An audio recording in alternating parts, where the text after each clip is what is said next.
سلام بچه ها، به کانال ما خیلی خوش اومدین. امروز توی این ویدیو میخوایم در مورد فرد مقیم در سوئد که میخواد همسرش رو بیاره صحبت کنیم. سلام بچه ها، بازم خوش اومدید با یک کلیپ دیگه.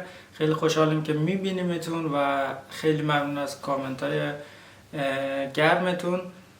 توی این کلیپ میخوایم همونطور که فاطمه گفتش راجب اون شرایط ها صحبت کنیم و پرحرفی نمی کنیم، میریم مستقیم سر اصل مطلب. یکی از شرایطاش اینه که کسی که توی سوئد زندگی میکنه باید خونه داشته باشه. خونش چطوری باشه؟ خونش باید در حد کافی برای زندگی 2 نفر باشه. اگه شما 2 نفرید، اگه خب به هر حال شاید کسی وجود داشته باشه که همسر بچه هم داره و همسرش هم هستش، اون موقع میشه 3 نفر میشه یا 4 نفر میشه. خونش باید مناسب برای زندگی 4 نفر باشه، یعنی حداقل اتاقهای سوا داشته باشه برای هر کسی. و این بخش فکر میکنم خیلی راحت تره برای شمایی که دارید نگاه میکنید و دنبال این هستید که همسرتون رو بیارید، چون یه منبع خیلی واضح وجود داره، اونم سایت خود اداره مهاجرت هستش. میتونید برید اونجا و همه چیزو خیلی دقیق بخونید. ولی یکیش بود خونه، باید خونه داشته باشین و خونه‌تون به اندازه کافی بزرگ باشه. دومیش میشه چی؟ شرایط مالی. حقوقتون باید در حدی باشه که وقت شما خرجاتون رو کم میکنید، کرایه خونه‌تون رو میدید، یه مقداری که اداره مهاجرت برای شما تعیین کرده باقی بمونه، که طبق چیزی که اداره مهاجرت برای سال 2024 توی سایتش نوشته، برای کسی که 1 نفر میخواد بیاره، یعنی در حقیقت 2 نفر همسرش رو فقط میخواد بیاره، میشه 10,061 کرون. حالا خب هر کی باشه میگه 10,100 کرون دیگه، که تو در کلش رو در نظر بگیره که چیز امن‌تر باشه. خیلی بهتره از این که خودمون میدونیم. یعنی این 10,060 حالا همون 10,100 کرونی که شما گفتین، اینا بعد از مخارج مثل کرایه خونه اینا باید باقی بمونه توی حساب اون فردی که میخواد همسرش رو بیاره؟ دقیقاً. یه سری ابهاماتی وجود داره. اینکه وقتی خرج میگی کم کنین یعنی چی؟ ما خیلی خرج داریم، خرج خوراک داریم، پول برق میدیم، پول وای فای میدیم، پول بیمه میدیم، پول کرایه خونه میدیم، شاید هم پارکینگ بدیم. کدوما رو باید کم کنیم؟ چیزی که خیلی مهمه، کرایه خونه رو شما کم میکنید به اضافه خرج‌های فستتون، یعنی خرج‌های دائمیتون. مثلا ثابت هستش، یعنی دقیقاً مثل پول برقتون و خرج‌های دائمیتون. یعنی اون خرجی که شما هر ماه یه مبلغی رو باید در نظر بگیرید و ثابت هستش و هر ماه باید پرداخت بشه. درسته؟ درسته.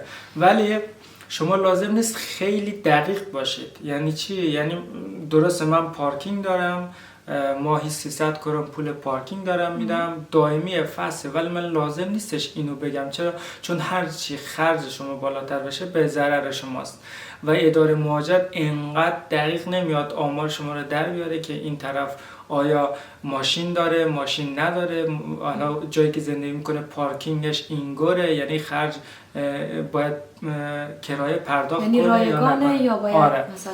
پس این چیزایی هستش که اداره مهاجرت هیچ موقع نمیتونه، یعنی نه زمانشو داره نه توانشو که بیاد بررسی کنه. اما چیزایی که میتونه بررسی کنه چیزای کلیه، مثل کرایه خونه و برق. یعنی شما حتی پول وای فایتون هم میتونید نگید من خودم فقط پول کرایه خونه و پول برق رو کم کردم، حساب کردم ته حقوقم چقدر میمونه.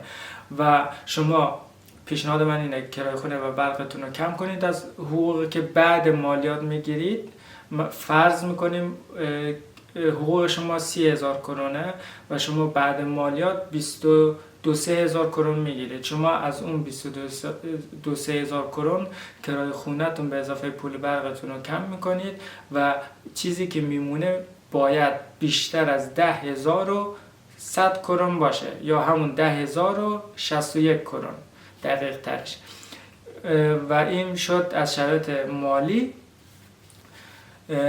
اقامت چطوره برای کسی که میخواد حالا همسرش رو بیاره؟ حتما باید اقامتش دائمی باشه یا موقت؟ چطوریه؟ اقامت میتونه هم دائمی باشه هم موقت باشه، ولی چیزی که اگه موقت باشه باید به اندازه کافی باشه به نظرم، درسته؟ آره، یعنی وقتش باید به اندازه کافی باشه.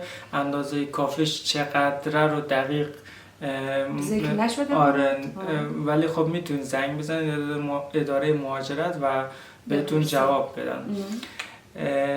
بله، اقامت هم گفتیم. اقامت خب به هر حال باید داشته باشه، بدون اقامت نمیشه، ولی دائمی و موقتش میشه. اگه شهروندی سوئد دارین اونم که معلومه میشه.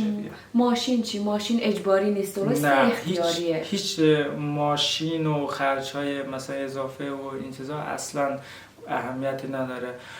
و مهمترین نکتهش رو بگم، یعنی مهمترین نکتهش اینه که شما بتونید ثابت کنید که ازدواجتون واقعیه. بچه‌ها اگه دقت کنید ما توی همه کلیپ‌ها سعی می‌کنیم اینو گفته باشیم که شما هر کاری می‌کنید باید یه دونه هدف خیلی اصلی داشته باشید و اون این باشه که کاراتون طوری پیش بره که نشون بده ازدواجتون واقعیه. این مهمترین نکتهشه به نظر من و واقعا همینطور هست. و بعد از اینم مدارک خیلی مهمه بچه‌ها. واقعا شما مدارک رو نمیتونید اونا رو قانع کنین و باید هویت هاتون ثابت بشه که فقط از طریق پاسپورت هویت ثابت میشه، نه برگه تصویب هویت و از اینجور چیزا. حتما باید خانومتون پاسپورت داشته باشه و پاسپورتش هم توی سفارت برای سفارت سوئد که برای اینترویو میره تایید شده باشه. این خیلی مهمه، مدارک و اینکه ثابت کنید که ازدواجتون حقیقی هستش.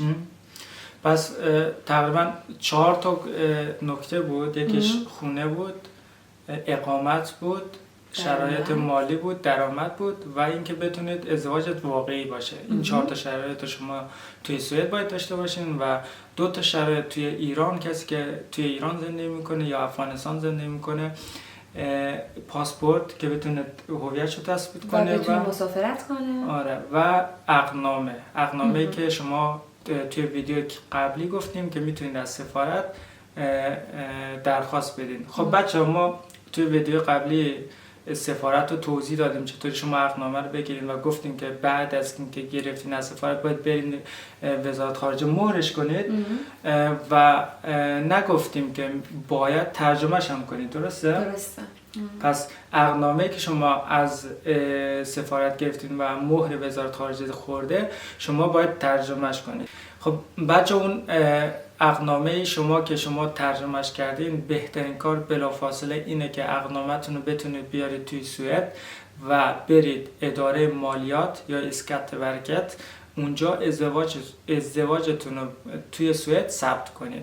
حالا بسته به کمونی که شما زندگی میکنید، بعضی اداره مالیات ها سختگیرترن، میگن باید خود عقدنامه باشه اصلیش. یعنی آره اصلیش باشه. بعضیا خیلی با کپیش هم یعنی کار رو راه میندازن.